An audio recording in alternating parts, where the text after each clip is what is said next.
Hey folks, Triple Crown here coming to you from Vancouver, British Columbia. This is a round 8 summary operation, cool summer, and the game is in full swing. There is skirmishes and battles happening all over the map, and a lot of strategy happening, a lot of strategy for the Germans, a lot of strategy for the Japanese, a lot of strategy for the Allies. And first, let's go over to Russia. I want to talk about Russia because the Germans have so many options of which direction they're going to go here. And a lot of times when you play, your first objective might be to say capture Moscow. Capture Moscow. Well, we're in round 8 and Moscow's been captured.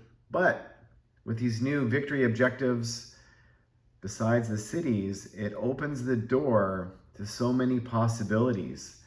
You need to capture Moscow or need to capture the victory cities to kind of open doors. And now many doors are potentially open. And which direction are the Germans going to go? Well, I've decided with the help of the Italians and their can opener to start heading towards the Caucasus and the Middle East. And the Italians did a nice can opener last turn. They lost a cavalry, but they were able to take Baku, which is going to open up the Germans' next turn to possibly go into Tehran or maybe towards Turkey. Now, the British last turn, they captured Greece, and so that opened the door for them to, because Africa, there is no more Axis units present to annex Turkey. So that's exactly what they did, and we'll see what happens. The Germans now, they think the fastest way to get to the Middle East is through Russia. However, now that the British are sitting in Turkey, that is definitely going to open up a second front for the Germans to start pushing towards, the Middle East and towards Cairo, because Cairo is a ticket. So that's just one area. The Germans, what else could they have done? They could have gone towards Novosibirsk. They captured Stalingrad last turn, but they could be opening Sea Lion and forcing the Western allies to build and defend London. But there's still a fairly significant battle happening in Spain, or the territory of Spain, or trying to prevent the Germans from getting to the capital, which is, I keep forgetting what it is, it's Madrid. So as soon as they get to Madrid, this navy here, the small Spanish navy, becomes German, or maybe the Italians are going to annex it. We'll see what happens there.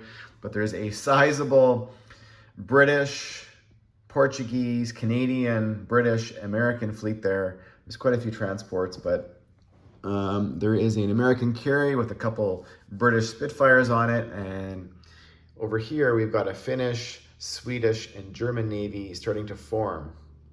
And the Americans over here, they're starting to build more transports as the British shuck more transports and the Canadians back to Eastern Canada.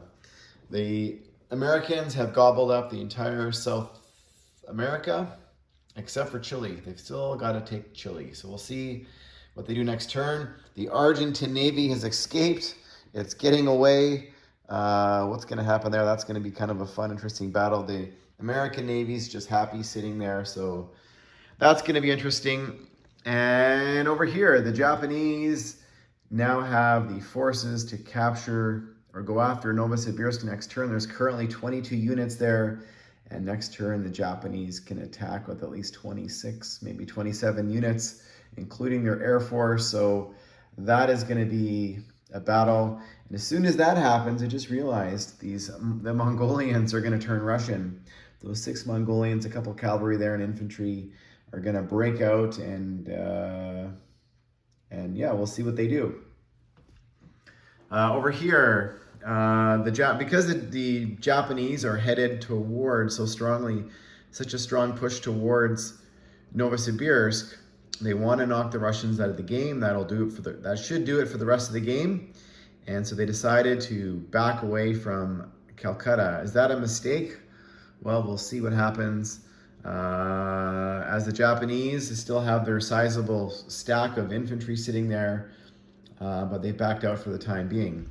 They've got their transports and some of their navy hiding off the coast of Sumatra for now, And that is because, and these are decisions that Japan's going to have to make.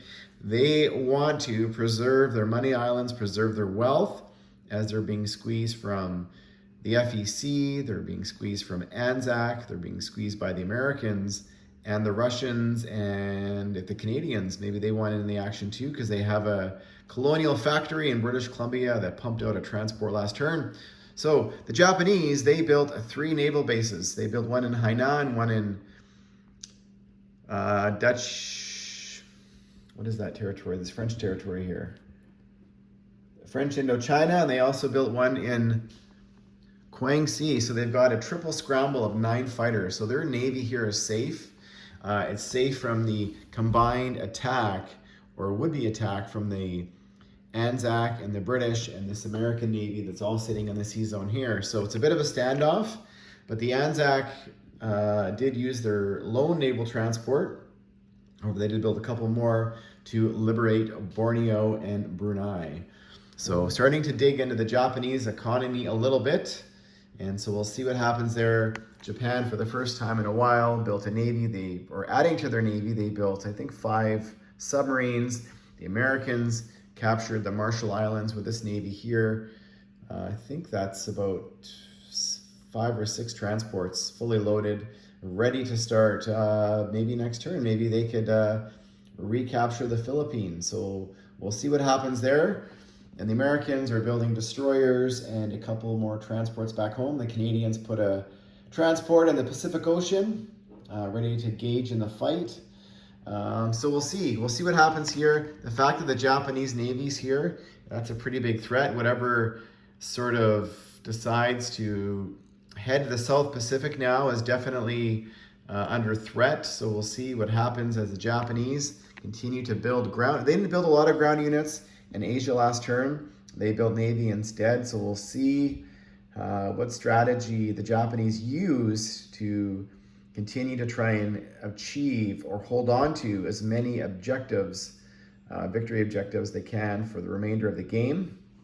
And we'll see what the Allies do to try and thwart or prevent those victory objectives from being in the hands of the Japanese, the Germans, and the Italians. Thanks for watching, folks, and stay tuned for round 9.